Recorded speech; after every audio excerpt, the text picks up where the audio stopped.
What if I told you that the more you socialize, the further you drift from yourself? Alan Watts once said, "People lose themselves not in silence, but in society."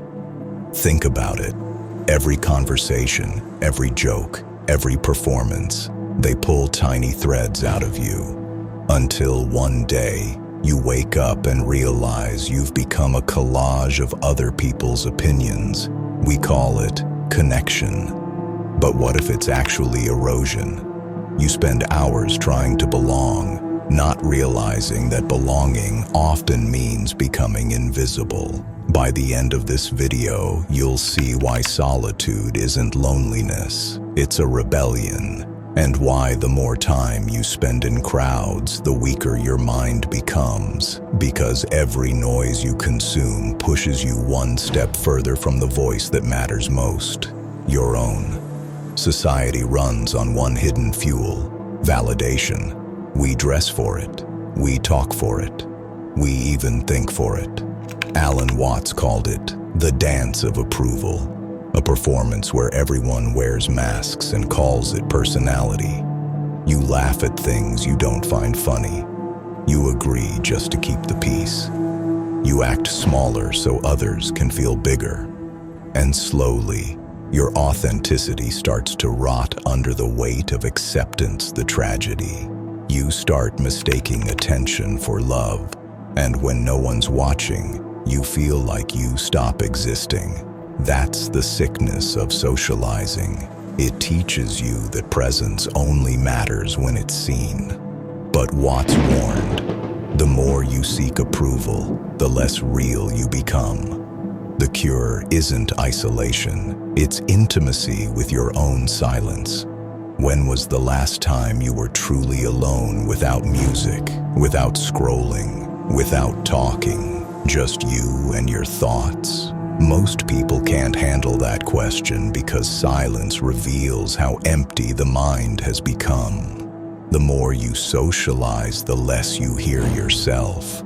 Your voice gets buried under the noise of trends, gossip, and opinions. Watts said the modern mind is like a crowded cafe, full of chatter but no meaning. And here's the paradox. The more you escape loneliness through others, the lonelier you actually become. Because true connection begins when you no longer need company to feel complete. Only then does solitude turn from punishment into power. That's why the wisest minds in history weren't antisocial, they were anti-noise. They understood that peace demands distance. Alan Watts believed that over-socializing breeds mediocrity. Why? Because groups reward similarity, not depth. You start censoring your intelligence to be relatable. You hide your insight to stay likable. You water down your truth until it's safe enough to fit into conversation. And when brilliance becomes uncomfortable, people call it arrogance. That's why the rarest minds often walk alone. They'd rather be misunderstood in silence than celebrated in stupidity.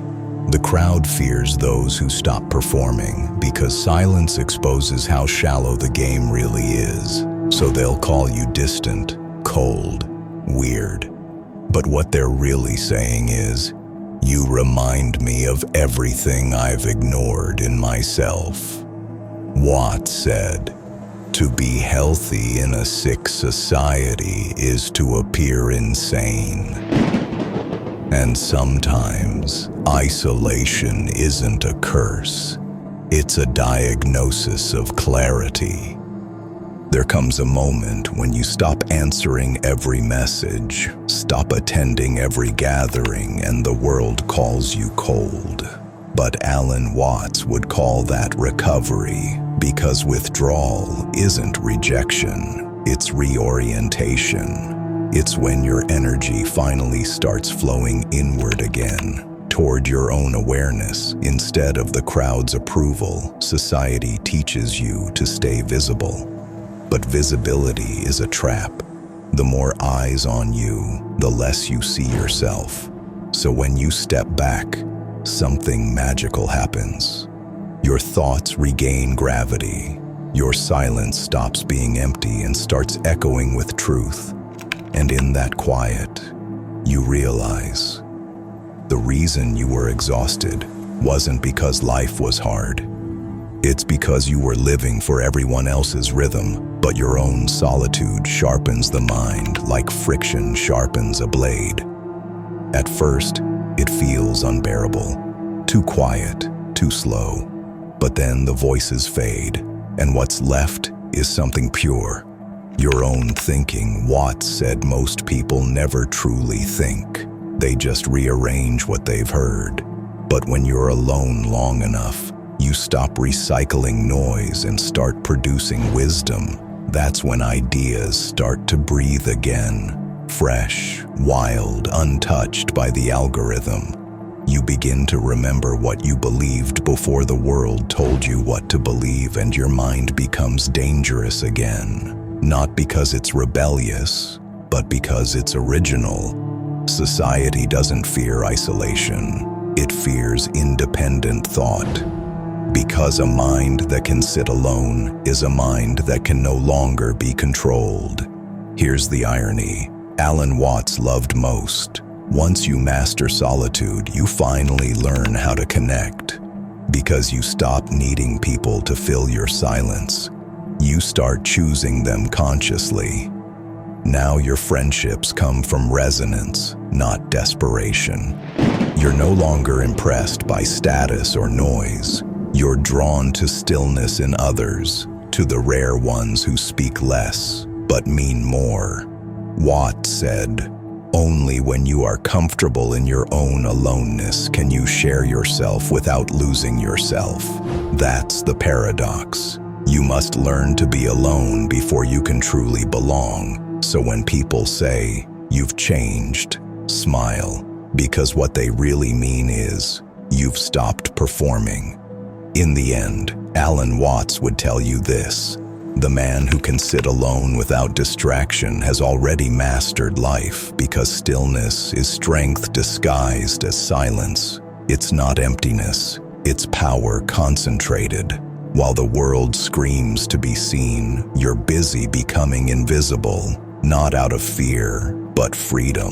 You no longer chase validation, you create vibration. You no longer need attention, you hold presence. And the irony, the quieter you become, the more people feel you. That's the final law. Socializing creates noise. Solitude creates gravity. So stay unseen, stay silent, stay sovereign.